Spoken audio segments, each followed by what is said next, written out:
How's it going, guys? Hope you guys are having a good day or night. Today we're going to be looking at the dividend portfolio. Now, it's been a little while since I've done an update, and honestly, the market has not been doing too well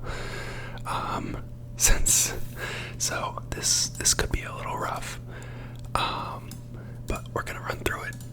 And to start off, I wanted to talk about this one holding that I've actually since sold and may buy back into, but we'll see.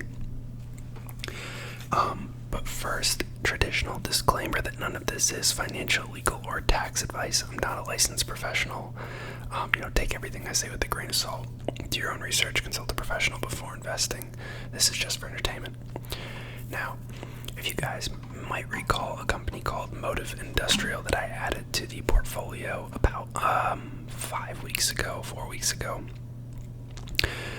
I mentioned I had bought it personally outside of the account as well.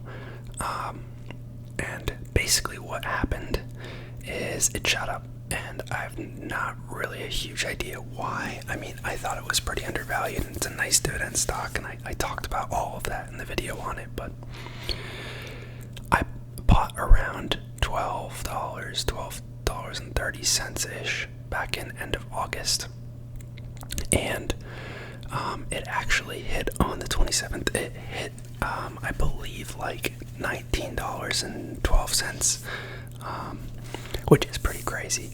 But the run-up obviously seemed kind of out of the ordinary. It is a $150 million company, so it is, a micro cap, pretty volatile. So I actually ended up deciding to sell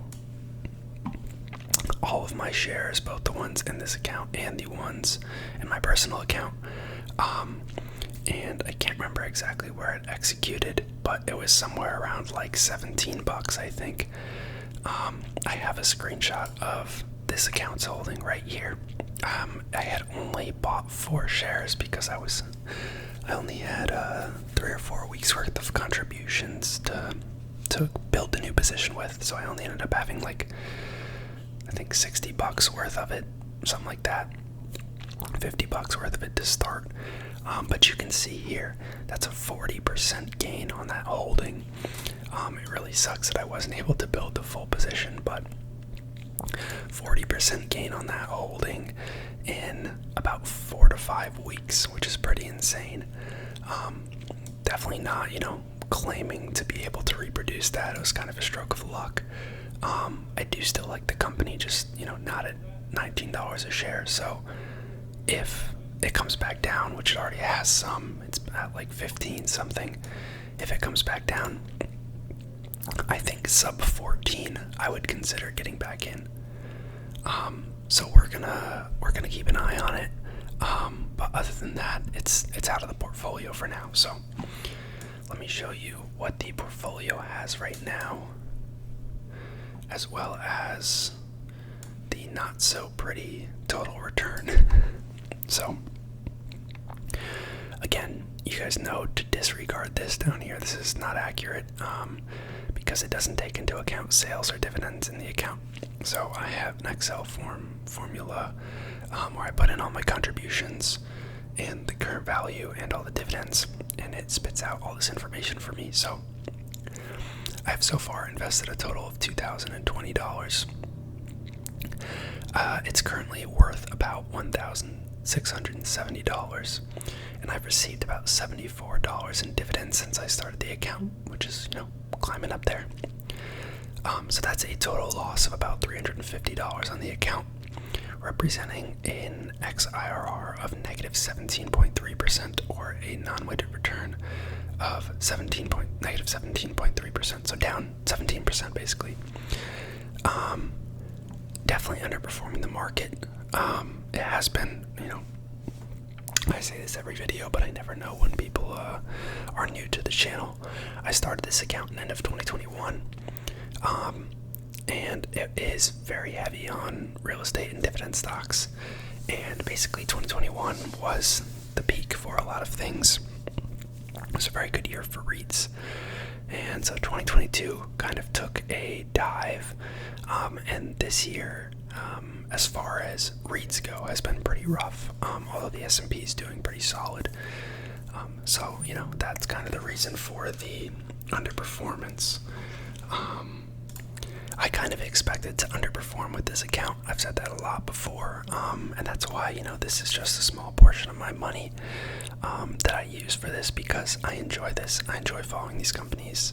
It'd be cool 5 years from now if these companies are doing great and I'm making, $100 in dividends a month or something. I have no idea what it's going to turn into, but I do think for the long haul, for safe bet, like all my retirement stuff, it's all in total market funds, BTI to be exact. But I really do enjoy following this stuff. I do the main reason that I started this was to show people how quickly contributions can compound.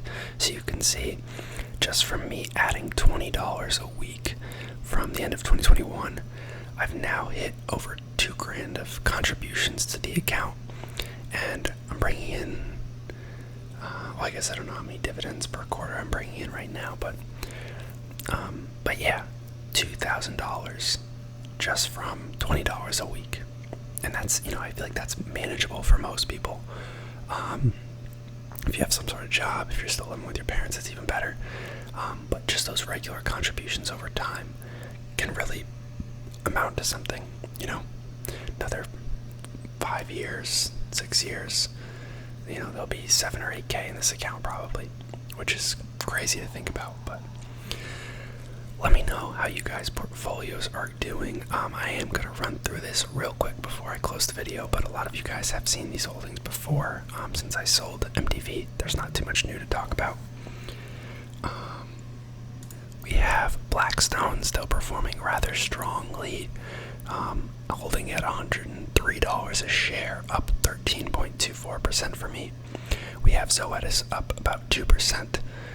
Cigna down about 3%, Equity Lifestyle Properties down about 11%, Postal Realty down 12%, Torrento Realty down 14%, Agree Realty down 19%, Getty Realty down 20%, and American Tower, still the big loser in the account, down 24%. So, not doing too hot. I don't know. Let me know you guys' opinion on the real estate market right now. I kind of think that I'm not too worried about it. I like the names I have. They're obviously underperforming. But I'd like to see where this goes in a year or two when things kind of stabilize, and we see rates dropping back down. Thanks, guys.